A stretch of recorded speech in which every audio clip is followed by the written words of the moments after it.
Hey everyone, and welcome back. Today we're going to be diving deep into something I know a lot of you have been requesting. Solo travel. And we're adding an extra layer to it, too. Yeah? Specifically for all my fellow introverts out there. That's right, because you know what? Being an introvert can actually be a superpower when it comes to solo travel. Okay, I am intrigued.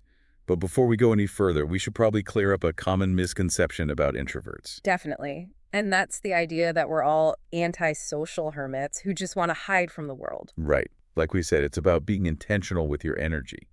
So how does that translate to solo travel being such a good thing for introverts, like our sources say? Well, think about it. When you travel solo, you have complete control over your itinerary, your pace, everything. Which sounds amazing, by the way. Sign me up. Right. It's all about freedom.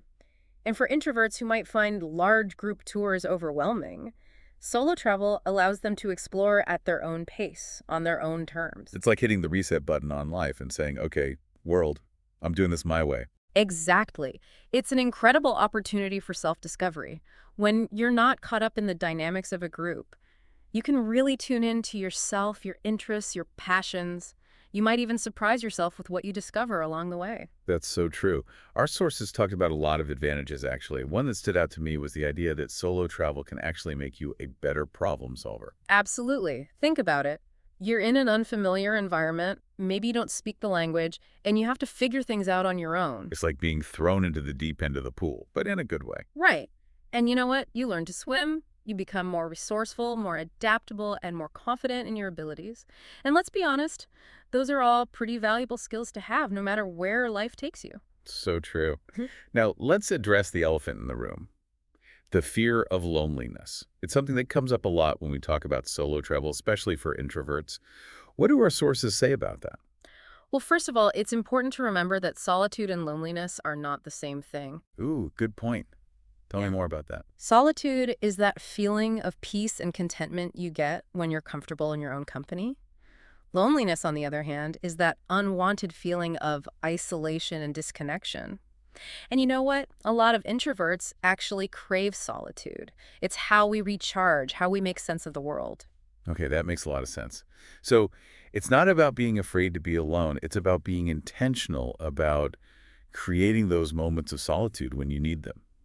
Our sources actually had some good tips for that, right? Yeah, they did. So like what kinds of things did they say? Well, one thing was to actually schedule in time for those video calls with friends and family back Oh, home. that's such a good idea. Like a Yeah, little check-in to feel connected. exactly. Or even just picking accommodations where there are opportunities to connect with other people if you want to. Like a hostel with a common area or something. Yeah, exactly. That way you can have your solo time, but you're not completely isolated if you start to crave a little bit of social interaction. Okay, so we've talked about the fear of loneliness, but what about the actual practical stuff like safety, especially when you're traveling solo? And what about things like eating alone or navigating a foreign language? I feel like those are all things that could potentially hold people back. You're right. Those are all valid concerns. And our sources definitely didn't shy away from addressing them. In terms of safety, it's all about being prepared, sharing your itinerary with someone back home. Oh yeah, so they know where you are. Exactly.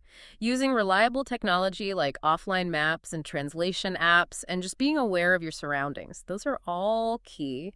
And you know what? When it comes to dining alone, I actually think that can be one of the most enjoyable parts of solo travel. Really. I have to admit that's something I've always struggled with. It just feels so awkward sitting there by yourself. I totally get it. But hear me out. Imagine this. You've just spent the day exploring, you're tired, you find a cute little cafe, you order a glass of wine and a delicious meal, and you get to just sit there and savor it all by yourself. No need to make conversation, no pressure to share your food, just pure enjoyment. Okay, that does sound kind of amazing. It's like giving yourself permission to just be present in the moment and enjoy your own company. Precisely. And if you're worried about feeling awkward, bring a book or a journal. People do it all the time. No one will even bat an eye. That's true. I guess Oh, I've just been letting those mental barriers hold me back.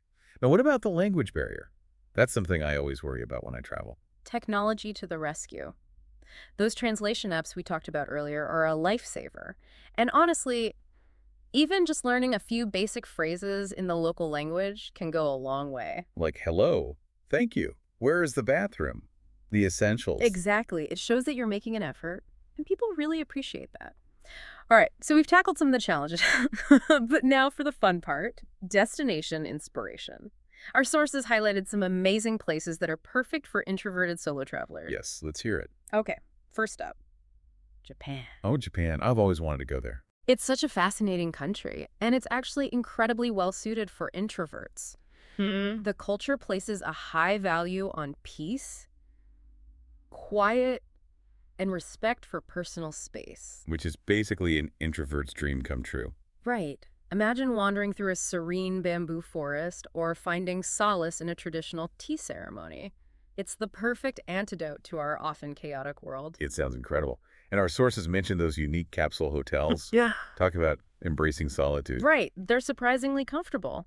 But if you're looking for something a little more traditional, there are also ryokans, which are these beautiful Japanese inns. Ooh, I've heard of those. They sound so peaceful. They are. All right, next on our list, New Zealand. Oh, New Zealand. Well, Land of incredible natural beauty. exactly. It's a paradise for anyone who loves the outdoors, hiking, kayaking, you name it. And because it's relatively sparsely populated, you can really escape the crowds and immerse yourself in nature. And I love how our sources mentioned the friendly yet respectful culture of the locals. You can have those genuine interactions without feeling pressured to be on all the time. Exactly. Okay, next up, a little closer to home, Costa Rica. Ah, Costa Rica, the land of pura vida. Exactly. It's all about slowing down, appreciating the simple things, and connecting with nature. Our sources highlighted the abundance of eco-lodges and wellness retreats, perfect for some introverted rejuvenation. It's like hitting the reset button on your mind, body, and soul. Exactly. And last but not least, Scotland.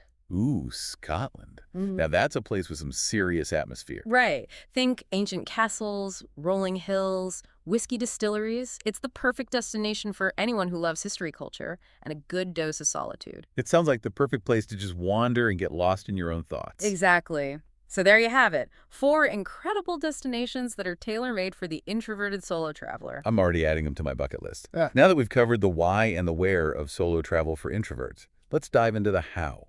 What are some practical tips for planning a trip that caters to our unique needs? Well, for starters, let's talk accommodations. Okay, because I feel like there's this misconception that introverts just want to hole up in the most remote cabin they can find. Right. Like we're allergic to other humans or something. Exactly. Yeah. But our sources actually suggest striking a balance. Yeah. They talk about places like guest houses or hostels that have private rooms, Because you can still have your own space. but also have the option of connecting with other travelers if you're feeling social. It's all about having options. Exactly.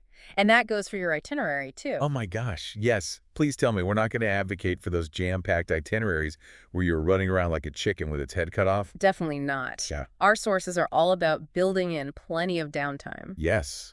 Give me all the unscheduled time. Right. It's like scheduling white space for your soul. I love that. So we can actually recharge and appreciate the experiences even more. Exactly. And speaking of experiences, when you are choosing activities, try to focus on things that truly resonate with you. Like, don't feel pressured to do all the touristy things just because everyone else is doing them. Exactly. If you're a history buff, maybe spend an afternoon exploring an ancient ruin. Or if you're an art lover, seek out that off-the-beaten-path gallery. Exactly. It's about creating an experience that feels authentic to you. Now, even with the best-laid plans, self-care is still so important, especially for us introverts. Absolutely. It's easy to get caught up in the excitement of travel and forget to prioritize our own well-being. So true.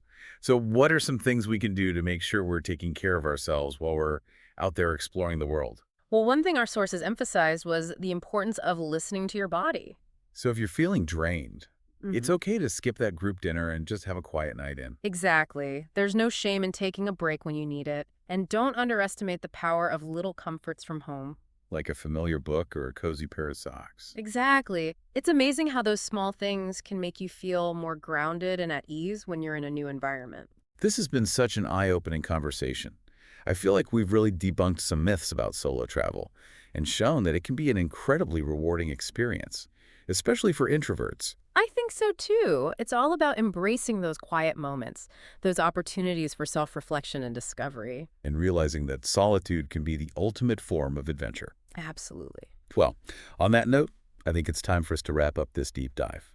A huge thank you to our expert for sharing their insights. It's been my pleasure. And to all of you listening, we hope this has inspired you to embrace your inner introvert and embark on your own solo adventures. You never know what you might discover. Until next time, happy travels, everyone.